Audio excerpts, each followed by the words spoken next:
We continue our reading of Lest We Forget, a daily devotional by author George R. Knight. Today's reading, March 13, the Sabbath and the Apocalyptic Vision, Part 2. The dragon was wroth with the woman, and went to make war with the remnant of her seed, which keep the commandments of God, and have the testimony of Jesus Christ. Revelation 12:17. Bates' discovery of the sanctuary teaching of Revelation 11:19 naturally led him to Revelation 12. That chapter is a historical portrayal of the Christian church from Christ's birth up to the end of time, during which the dragon, identified as the devil and Satan in verse 9, becomes angry with the woman, the church, and goes off to make war on the rest of her offspring who keep the commandments of God. Revelation 12:17. At that point, Joseph found the link between Revelation 11:19 and Revelation 12:17.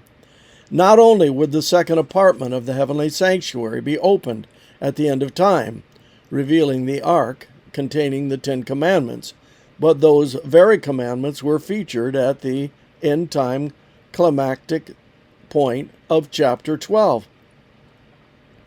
In his study, Bates concluded that not only would the Ten Commandments be restored at the end of time, but that conflict would arise over them.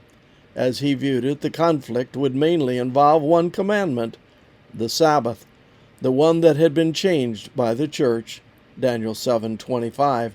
He would read on to see that commandment pinpointed in Revelation 14:7. As Bates put it, that there will yet be a mighty struggle about the restoring and keeping of the seventh-day Sabbath that will test every living soul that enters the gates of the city, cannot be disputed. It is evident the devil is making war on all such. See Revelation 12:17. Remember the Sabbath day and keep it holy. Amen.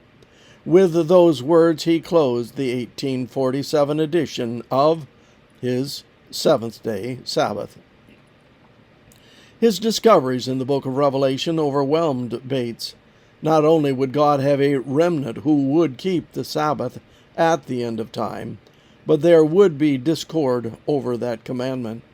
That conclusion would become even firmer as he studied Revelation 13 and 14. It is impossible to know how clearly Bates saw it, but Revelation 12:17 is the key text of the rest of Revelation. Most immediately, chapter 13 expands on the dragon power of 12:17, and chapter 14, the last day woman. Both chapters reflect conflict over the allegiance of God's people in the last days. Beyond that, Revelation 15:19 builds upon chapters 13 and 14 as they flesh out end-time prophetic events. Help us, Lord, to study these momentous passages with more care. And this concludes our reading today of Lest We Forget.